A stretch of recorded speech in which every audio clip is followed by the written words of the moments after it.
আজকে আসলে আমাদের একটা মিটিং ছিল প্রধান উপদেষ্টার কার্যালয়ে। এই মিটিংটা ছিল প্রধান উপদেষ্টা আমাদের Nobel laureate doctor Mohammad Yunus ওনার সভাপতিত্বে। এই আলোচনাকালে আমাদের যে 6টি প্রস্তাবিত কমিশন আছে আপনারা জানেন, সংবিধান সংস্কার কমিশন, নির্বাচন সংক্রান্ত কমিশন, পুলিশ প্রশাসন, বিচার প্রশাসন সংস্কার কমিশন, তারপরে হচ্ছে দুর্নীতি দমন কমিশন, জনসংস্কার কমিশন। তো আমরা মোটামুটি মোটা দাগে কয়েকটা ঐক্যমত প্রতিষ্ঠিত হয়েছে যে কমিটিগুলো আপনার 1 অক্টোবরের মধ্যে কাজ শুরু করবে এবং আমরা আশা করছি ওনারা 31 ডিসেম্বরের মধ্যে একটা রিপোর্ট আমাদের জমা দিবেন এবং সেই রিপোর্টের ভিত্তিতে নেক্সট ফেজ বা সেকেন্ড ফেজে আমাদের যে প্রধান উপদেষ্টা আছেন ওনার নেতৃত্বে আমাদের যে উপদেষ্টা মণ্ডলী সেটা রাজনৈতিক দলগুলোর সাথে এই সংস্কার ভাবনা নিয়ে আলোচনা শুরু করবে। এরপর আরও ব্রড বেস কনসালটেশন হবে, সবাই মিলিয়ে সমস্ত সমাজের সকল স্তরের মানুষের প্রতিনিধিত্ব থাকবে। সংস্কার কমিশনগুলোর রিপোর্ট পাওয়ার পর সেগুলি অনলাইনে উন্মুক্ত করে দেওয়া হবে, সবার মতামতকে রিফ্লেক্ট করার চেষ্টা করা হবে এবং এটার ভিত্তিতে আজকে ছাত্র জনতার যে আন্দোলনের গণ অভ্যুত্থানের বিপ্লবের যে প্রত্যাশা, সেই প্রত্যাশা আপনারা জানেন শুধু নির্বাচনের মধ্যে সীমাবদ্ধ ছিল না, সেটা ছিল একটা রাষ্ট্র সংস্কারের প্রশ্ন এবং প্রকৃত গণতন্ত্র প্রতিষ্ঠার স্বপ্ন এবং বাংলাদেশে যেন কোনোদিন আর কখনো ফ্যাসিবাদী শাসন ব্যবস্থা জাঁকিয়ে উঠতে না পারে সেই সম্ভাবনা রোধ করার লক্ষ্যে কী সংস্কার করা প্রয়োজন সেই ধরনের চিন্তা ছাত্র জনতার আন্দোলনের মধ্যে দিয়ে প্রতিফলিত হয়েছিল। সবার এক্সপেকটেশন সেটা ছিল, সেটার লক্ষ্যে এই সংস্কার কমিশনগুলো প্রাথমিক স্তরে কাজ শুরু করেছে। আমাদের সাথে ভারতের এক্সট্রাডিশন ট্রিটি আছে। সেই এক্সট্রাডিশন ট্রিটি অনুযায়ী ভারতে যদি কোনো আমাদের কনভিক্টেড মানুষ থাকেন, উনি সাবেক প্রধানমন্ত্রী হন আর যাই হন না কেন, ওনার এক্সট্রাডিশন বা প্রত্যার্পণ আমরা চাইতে পারি। আমরা খুব দ্রুত আইন মন্ত্রণালয়ের মাধ্যমে আপনাদের জানাবো যে আমাদের এই ছাত্র জনতার বিপ্লবকালে যেই গণহত্যা ঘটেছে, যেই মানবতা বিরোধী অপরাধ ঘটেছে, সেটার বিচারের লক্ষ্যে আমরা কিছু পদক্ষেপ ইতিমধ্যে গ্রহণ করেছি, দৃশ্যমান কিছু অগ্রগতি হয়েছে, সেগুলি আপনাদের জানাবো। এখনই জানিয়ে দিচ্ছি আমাদের ইনভেস্টিগেশন যে টিম আছে সেটা গঠিত হয়ে গেছে, প্রসিকিউশন টিম গঠিত হয়ে গেছে, আদালত পুনর্গঠনের চিন্তা চলছে। অচিরেই আপনারা দেখবেন বিচার শুরু হয়েছে, বিচার শুরু হওয়ার পর ডেফিনেটলি আমরা এক্সট্রাডিশন চাবো। সংবিধান কীভাবে গৃহীত হবে এটা যদি আমি বলে দিই তাহলে তো কনসালটেশনের প্রয়োজন পড়ে না। ইনফ্যাক্ট এই কমিশনটা গঠন করা হয়েছে, তারা সকল সম্ভাবনা পর্যালোচনা করে দেখবে।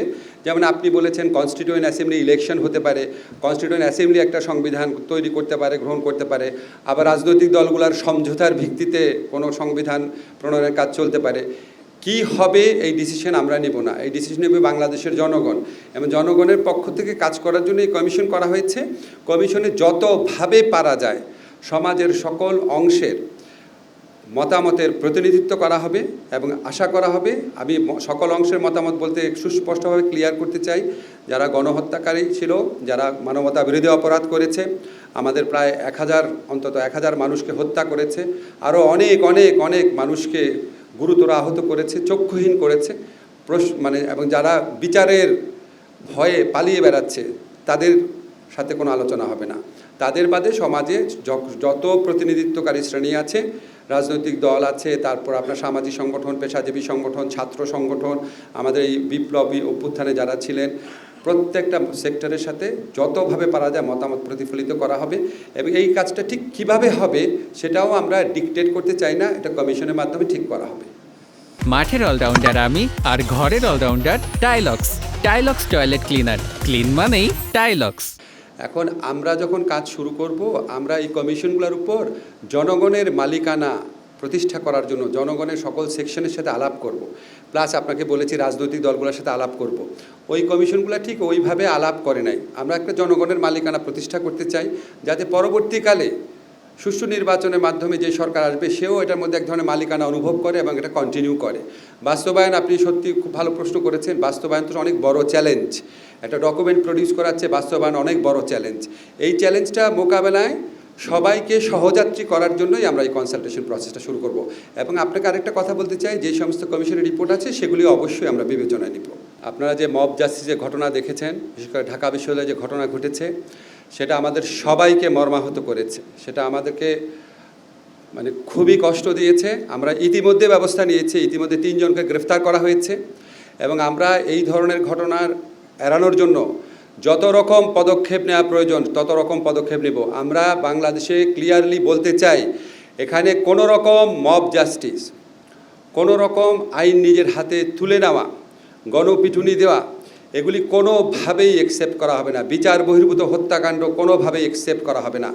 এগুলি যদি ঘটে, আপনাদের একটা জিনিস নিশ্চিত করতে পারি, আমাদের সরকার তাৎক্ষণিকভাবে ব্যবস্থা নেবে, আইনের মাধ্যমে উপযুক্ত শাস্তির তদন্ত এবং বিচার সাপেক্ষে উপযুক্ত শাস্তির ব্যবস্থা করা হবে। সেটা কিছু আলামত আপনারা কালকে পত্রিকাতে আপনারা নিজেরাই ছাপবেন যে 3 জনকে অলরেডি গ্রেফতার করা হয়েছে। ভালো প্রশ্ন। প্রক্রিয়াগত কারণের প্রক্রিয়া সৃষ্টি করার মাধ্যমে ব্যক্তির দায়বদ্ধতা বৃদ্ধি, স্বচ্ছতা বৃদ্ধি বা আপনার আরও বেশি দায়িত্বশীল করার অনেক স্কোপ আছে। এটা আপনার সাথে আমরা এগ্রি করছি।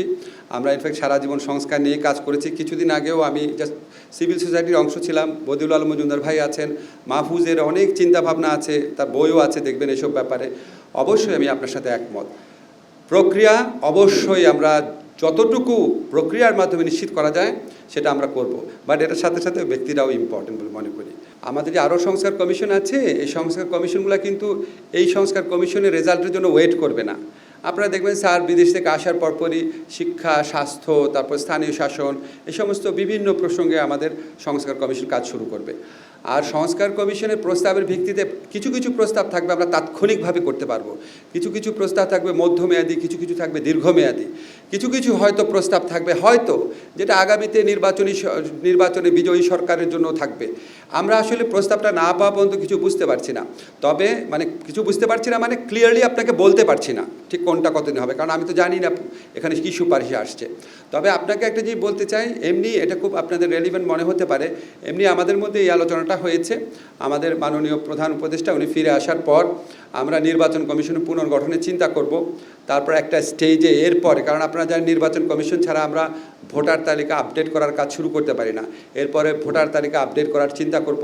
মানে আমাদের কর্মকাণ্ডের মাধ্যমে আপনারা বুঝতে পারবেন আমরা শুধু সংস্কার ভাবনায় নিজেদেরকে আবদ্ধ রাখবো না, তার সাথে সাথে রিয়েল অ্যাকশন যেটা সুষ্ঠু অবাধ নির্বাচনের জন্য, রাষ্ট্র সংস্কারের জন্য, ফ্যাসিবাদী শাসন ব্যবস্থার সম্ভাবনা বিলোপ করার জন্য যেই সমস্ত প্র্যাকটিক্যাল কাজ আছে সেটার কাজগুলো আমরা পাশাপাশি করতে থাকবো।